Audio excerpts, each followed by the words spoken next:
Hello everyone and welcome to the channel. Today Google released Android 16 QPR3 Beta 2.1 that I have on my 10 Pro XL to show you all the new changes. Not only this, but I have some good news about Android 17 Beta 1. So without further ado, let's jump in.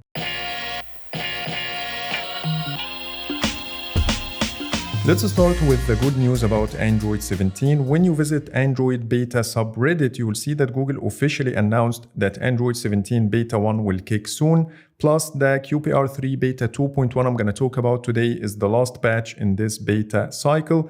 To receive the final stable public Android 16 QPR3 release, you need to opt out of the beta program. If you stayed in the beta program, in this case, you will receive Android 17 Beta 1.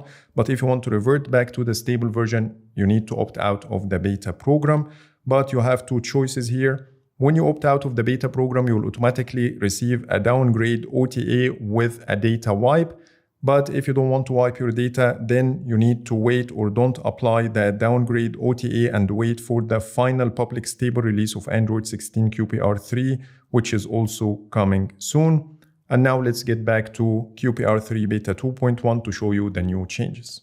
Starting with the update size and build number as usual, here on the 10 Pro XL, the update size is 102 megabytes and the build number is CP11.251.209.009.A1. But for the Pixel 6 and 7 models, the build number is exactly the same, excluding the .A1 at the end. Unfortunately, this build is mainly bug fixes. It only includes two minor tweaks that I'm going to show you later in the video, but I will take this video as a chance to show you some of the features that I missed to mention in QPR3 in general. They are not related to this build specifically, but you might find them in the previous versions as well. In Beta 2, I showed you the redesigned widget resize handles, but after a while I found that you can also tap on them and it will show you these plus and minus buttons that will allow you to change the size like this. And if there is something in the way like the app folders and app icons, it will push everything when you resize the widgets. Also, when you remove the at a glance widget from your home screen and put anything else, when you go back to the home settings and then reactivate it and then go back to the home screen, you will see this banner at the bottom says removed one items to make space for at a glance, and you have the option to undo the action as well. The third change is under settings. This is the first time to see the adaptive sound feature available on the Pixel 9 and 10 models. The last phone that had this feature was the Pixel 8. But when you go to settings, then sound and vibration, you will see adaptive sound over here. The description says improves speaker sound quality by adapting audio to your environment. So I'm really happy to see this feature back again to the newer models. And the external display settings also got some tweaks. So let me show you how it looks. When you connect your phone to an external display and choose the desktop mode, then go to settings, then connected devices, and then external displays, you will see a redesigned menu. First, we have this new chip at the bottom that separates between the built-in display settings, which is your phone's settings, and the external display. Under the built-in display settings, you can switch from desktop mode to mirroring. You can also turn off the universal cursor and adjust the display size and text. But once you move to the external display settings, everything will change. Here you can adjust the display size, the resolution, the rotation, and the default connection behavior. I also noticed that the screen resolution is higher with QPR3 because I have this ultra-wide monitor, and this is the first time I see the 10 Pro XL is able to run it in full resolution.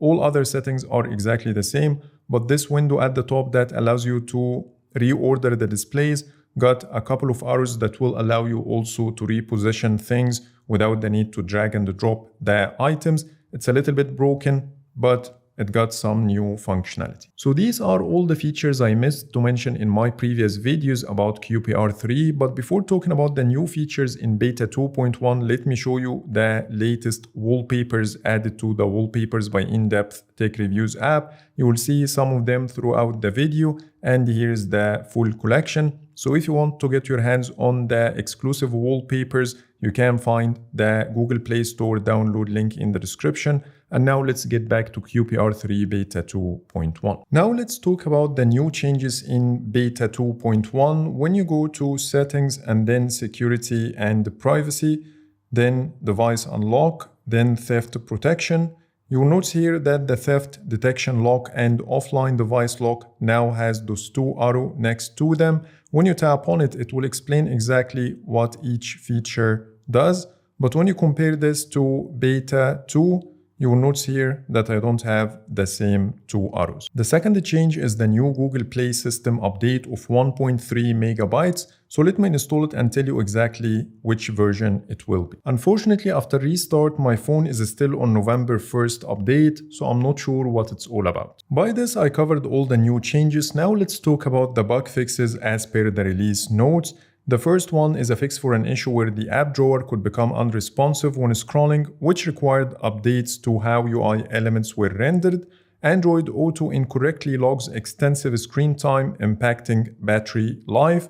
Graphical glitches and performance degradation when interacting with the notification shade in full screen or picture-in-picture modes. An excessive battery drain issue occurring overnight by optimizing background process power consumption.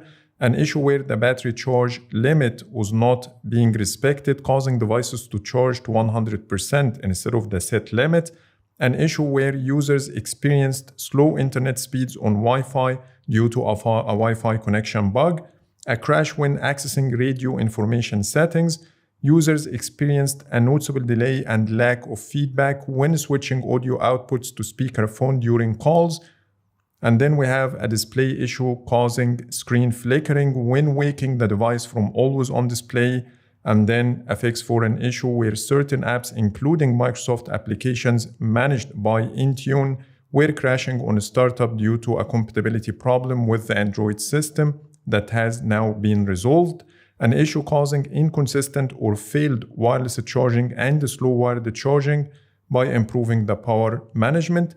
And finally, system crashes that occurred when folding a foldable device with an app open by fixing an issue with activity lifecycle management during device state changes. I think some of these fixes are part of Beta 2, not 2.1, but anyways, I showed you the full list of fixes. Now let's talk about my experience with the performance and stability of this build while filming the video. I only came across one issue under settings. Sometimes I get a sluggish performance and the phone doesn't respond to my action. So for example, when I jump between page to page, sometimes it freezes for a couple of seconds before responding to the action. Other than this, everything works as expected. And when it comes to the performance, here are the Geekbench 6 score numbers. For the CPU, I got 5,856 for the multi-core and 2,286 for the single core, which is about the same as before. When it comes to the GPU, I got 4,515